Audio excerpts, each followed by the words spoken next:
Hi, நான் Manik. Eid Mubarak to every one வாட்சிங் this video. இன்னைக்கு வந்து பக்ரீத் பண்டிகை அப்படின்றதுனால எல்லாருக்குமே வந்து ஈத் முபாரக், ஹாப்பி பக்ரீத் அப்படின்றத நான் சொல்லிக்கிறேன். வீடியோக்குள்ள நம்ம போயிடலாம்.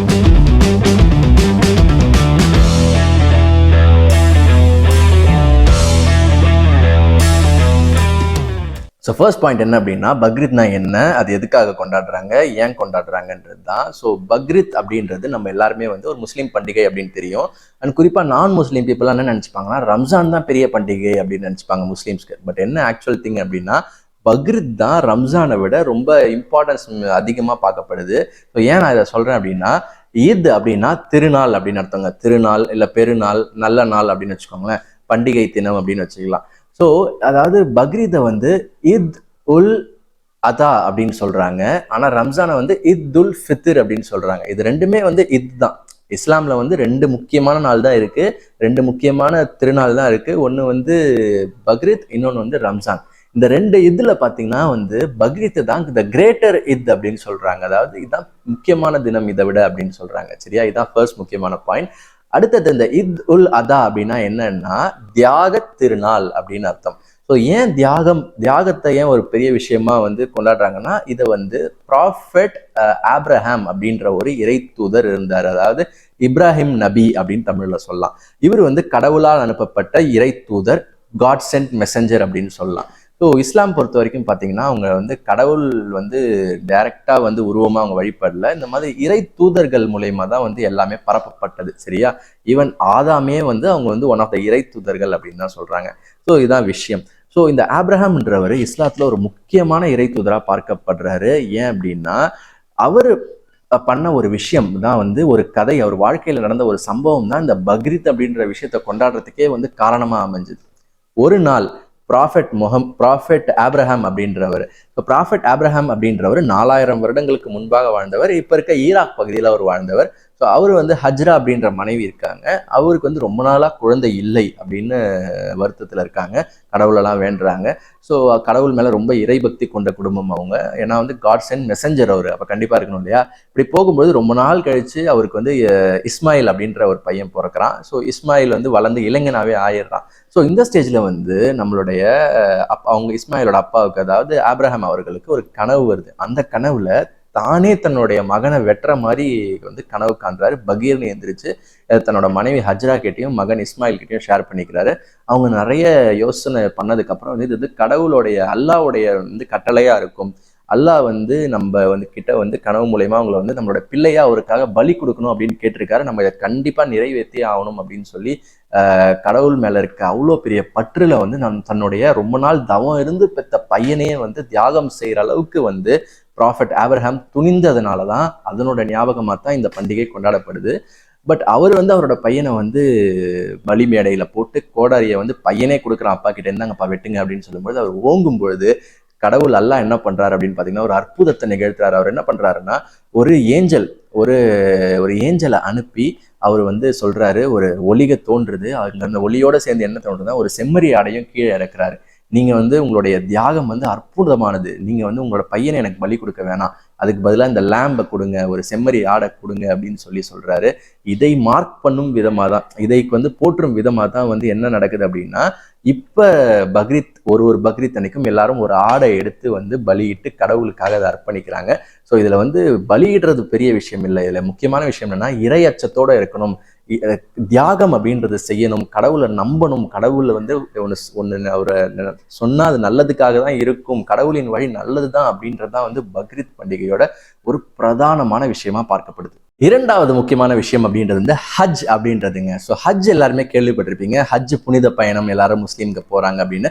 கொஞ்ச நாளாவே நீங்க இந்த இஸ்லாமிக் சேனல்ஸ்லாம் பார்த்தீங்கன்னா அந்த ஹஜ் யாத்திரை பண்றதெல்லாம் நீங்க பார்க்க முடியும். ஸோ இந்த ஹஜ் பண்றதும் வந்து இந்த மாதம் தான். அதாவது இந்த மாதம்னா எந்த மாதம் அப்படின்னா, இஸ்லாமிக் கேலண்டர் வந்து பார்த்தீங்கன்னா அதுல கடைசி மாதம் இப்போ ஓடிட்டு இருக்கு. அதுதான் வந்து துல்ஹஜ் அப்படின்னு சொல்லுவாங்க. இப்போ டிசம்பர் மாதிரின்னு வச்சுக்கோங்களேன். ஸோ அந்த துல்ஹஜ் மாதத்துல தான் எல்லாரும் ஹஜ் பயணம் போவாங்க. அது ஒரு புனித யாத்திரை அப்படின்னு சொல்லலாம். ஹிந்துவாக பிறந்தால் வந்து காசி ராமேஸ்வரம் போறாங்க, சபரிமலை போறாங்க வேண்டிக்கிட்டு, இந்த மாதிரி பண்றாங்க இல்லையா. கிறிஸ்டியன்ஸ் அப்படின்னா இப்போ வேளாங்கண்ணி போறாங்க, ஜெருசலம் போறாங்க, இந்த மாதிரி விஷயம். இதே மாதிரியே வந்து புனித ஸ்தலம் அவங்களுக்கு என்ன, இஸ்லாத்துக்கு என்ன அப்படின்னா மெக்கா மெதினா அப்படின்றதான். இது சவுதி அரேபியால இருக்கு. இஸ்லாம் ரூல்ஸ்ல என்ன இருக்குன்னா ஒரு முக்கியமான கடமைகள் இருக்கு. இஸ்லாமை நீங்க ஃபாலோ பண்றீங்கன்னா அதுல 5வது முக்கியமான கடமையா என்ன இருக்கு அப்படின்னா, நீங்க வசதி படைத்தவர்னா ஒரு தடவையாச்சும் உங்க வாழ்க்கையில ஹஜ் பயணம் மேற்கொள்ளணும் அப்படின்னு இருக்கு. ஸோ இதான் வந்து முக்கியமான விஷயம் வச்சுக்கோங்க. இந்த ஹஜ் பயணம்ன்றது 40 நாள் மேற்கொள்ளுவாங்க, மெதினாக்கு போவாங்க. இதுலயும் வந்து பாத்தீங்கன்னா இந்த ஹஜ் பயணத்திலையும் ப்ராஃபட் ஆப்ரஹாம்ன்றவர் லிங்க் ஆகுறாரு. ஏன் அப்படின்னா அவரோட வாழ்க்கையில நடந்த முக்கியமான நிகழ்வுகளை பேஸ் பண்ணி தான் இந்த மெக்கா அப்படின்ற விஷயங்கள்லாம் வந்து தோன்றுச்சு அப்படின்னு சொல்றாங்க. ஒரு சின்னதா நான் சொல்லிடுறேனே, என்ன அப்படின்னா ஒரு இதே மாதிரியே கடவுள் அவருடைய கனவுல வந்து இந்த மாதிரி தன்னுடைய குழந்தையை வந்து நீங்க வந்து ஒரு நடு பாலைவனத்துல விட்டுட்டு போகணும் அப்படின்னு சொல்லும் பொழுது அவங்களும் கடவுளோட சொல்லுக்கிணங்க விட்டுட்டு போறாங்க. போகும்பொழுது அந்த குழந்தை தனியா வந்து தவிக்குது. அந்த இதுல தவிக்கும் பொழுது தண்ணிக்காக வந்து நடு பாலைவனத்தை காலால வந்து தண்ணி வேணும்னு அந்த மண்ணில் மிதிக்கும் பொழுதுதான் பாத்தீங்கன்னா ஒரு தண்ணி தோன்றி அந்த நீர் தான் வந்து இப்ப உலகம் முழுக்க இஸ்லாம் பீப்புள்லாம் வந்து கோடி கோடி கணக்குல வந்து எங்கெங்கிருந்தோ வந்து அந்த புனித நீரை தீர்த்தத்தை எடுத்துட்டு போறாங்களே மெக்கால இருந்து, அந்த ஊற்று தான் இப்ப தோன்ற மெக்கால தோன்ற ஊற்று அப்படின்னு சொல்றாங்க. ஸோ அதுதான் வந்து ஒரு சூப்பரான விஷயம். ஸோ இந்த ஹஜ் பயணம் மேற்கொள்ற 40 நாள் மேற்கொண்டுட்டு அந்த 40 நாள் முடிச்ச பிறகுதான் இந்த வந்து பக்ரீத் அப்படின்ற பண்டிகை அதற்காகவும் கொண்டாடப்படுகிறது. இந்த பக்ரீத் பண்டிகை இதனால ஹஜ் பெருநாள் அப்படின்றதும் சொல்லப்படுறாங்க. அதாவது ஹஜ் மாதத்துல வர 10வது தினத்தை தான் பாத்தீங்கன்னா, துல்ஹஜ் மாதத்துல வர 10வது தினத்தை தான் வந்து பக்ரீத் அப்படின்னு கொண்டாடுறாங்க.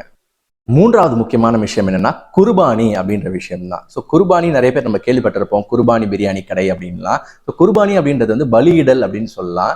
இந்த பக்ரீத் அன்னைக்கு வந்து பாத்தீங்கன்னா குர்பானியை எல்லாரும் கடைபிடிக்கணும். அதாவது வசதி படைத்தவர்கள் உங்களால முடிஞ்சா ஒரு ஒட்டகம் கூட எடுத்து அதை வந்து கறியாக்கி அதை 3 பங்கா பிரிச்சு ஒரு பங்கை வந்து நீங்க சாப்பிட்டுக்கணும், இன்னொரு பங்கை கண்டிப்பா முடியாதவங்களுக்கு ஏழை எளியவர்களுக்கு கொடுக்கணும், இன்னொரு பங்கை உங்களுடைய சுற்றத்தாருக்கும் உங்களுடைய உறவினர்களுக்கும் கொடுக்கலாம். ஸோ இந்த மாதிரி 3ஆ பிரிச்சு தான் பண்ணணும். இதுல வந்து தர்மமும் அடங்கியிருக்கு, எல்லாருக்கும் கொடுக்கணும் அப்படின்றதும் அடங்கியிருக்கு. ஸோ வசதி படைத்தவர்கள் ஒட்டகம் கூட பண்ணலாம், இல்ல முடியல அப்படின்னா ஒரு மாடை பண்ணலாம், இல்ல வந்து ஒரு ஒரு முடியல அப்படின்னா ஆடு கூட பண்ணிடலாம். ஸோ இதுதான் வந்து முக்கியமான விஷயம். இதுதான் வந்து குர்பானி அப்படின்னு சொல்றாங்க. ஸோ இந்த ஆடு வந்து டிஃப்ரெண்டா இருக்கும். இந்த பக்ரீத் அன்னைக்கு பிடிச்சிட்டு வர ஆடை பார்த்தீங்கன்னா நார்மல் ஆடை மாதிரி இல்லாமல் கொம்பு இப்படி முறுக்கி இருக்கும். ஸோ அது பேர் குர்பானி ஆடுன்னு கூட சொல்லுவாங்க. இது வந்து எஸ்பெஷலி வந்து இந்த கடவுளுக்கு பலி கொடுக்கறதுக்காக ஸ்பெஷலா பண்றது அப்படின்னு சொல்லலாம். ஸோ குர்பானி அப்படின்னா பலியிடுதல் அப்படின்னு அர்த்தம். அந்த பலியிடுதலையும் வந்து பலியிட்டு அதை வந்து 3 பங்கா பிரித்து அவங்களுக்கு கொடுக்கறது தான் வந்து குர்பானி அப்படின்ற விஷயம். 4வது முக்கியமான விஷயம், கடன் என்பது இஸ்லாத்துல வந்து ஒரு தவறான செயலா பார்க்கப்படுது. வட்டிக்கு வாங்குறது, வட்டிக்கு விடுறது, கடன் வாங்குறது, கடன் கொடுக்கறது அப்படின்றது. இதே இப்ப நான் குர்பானி அப்படின்ற விஷயம் சொன்னேன் இல்லையா, இன்கேஸ் உங்களால வந்து ஒரு ஆடு கூட வாங்குறதுக்கு வசதி இல்லாட்டியும் அப்படின்னா நீங்க அதுக்காக போய் கடன் வாங்கி ஒரு ஆட்டை வாங்கி அதை பிரிச்சு நீங்க ஒரு ஏழை எளியருக்கு கொடுத்தீங்கன்னா அது அவங்களுக்கு வந்து ஒட்டாது அப்படின்ற மாதிரி கருதப்படுது. நீங்க வந்து இதை வந்து மனமோந்து செய்யறது வந்து கடன் வாங்கி செய்யக்கூடாது. அப்படின்னும் பொழுது கூட்டு குர்பானி அப்படின்னு நீங்க செய்யலாம். அதாவது உங்க தெருவில் ஒரு 5 பேர் இருக்காங்கன்னா முடியாதவங்க 5 பேர் சேர்ந்து ஒரு ஆடை வாங்கி அதுல நீங்க 3ஆ பங்கிட்டு அவங்களுக்கு கொடுத்துடலாம். ஸோ கடன் என்பது இஸ்லாத்தில் ஒரு தவறான செயலாக கருதப்படுகிறது. கடன் ரொம்ப வாங்கக்கூடாது, கடன் வாங்கி ஒரு நல்ல விஷயம் பண்ணக்கூடாது, வட்டிக்கு சம்பாதிக்கிறது தவறு அப்படின்ற மாதிரி கான்செப்ட்ஸ்லாம் இஸ்லாம்ல சொல்லப்படுது.